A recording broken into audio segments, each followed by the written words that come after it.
Welcome back to our channel. In today's video, we are going to show you how to measure distance using Google Maps. Let's begin. Now, the first thing you need to do is to click on the Try Now option in the upper right corner to start using Google Maps. Now, Google Maps provides accurate distance measurements based on the satellite imaging and mapping data. This can be particularly useful for planning routes or understanding the length of a journey. It's incredibly user-friendly, and simply right-click on the starting point of the map and select Measure Distance. That's easy. Then click along the route to the destination to see the total distance. It's really easy to use when you are using the web version, because from here, say for example, this is your starting point and this is going to be the destination.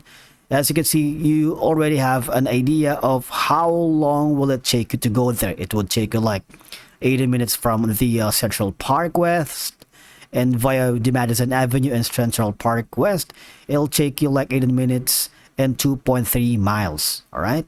Now, it's not the same case for when you're using mobile device, because in my case, say for example, this is my starting point, and obviously the pinned location is here. It would give me like 4 minutes tops to go there, and of course you would able to see that it would take me around like 0.2 miles, right? You see, it takes me around like 0.2 miles, and you could also add another stop here by pressing and hold the icon. You would be able to see all of the information necessary, right? And I believe that's a wrap for today's video. Thank you so much for watching. We will see you again in the next video.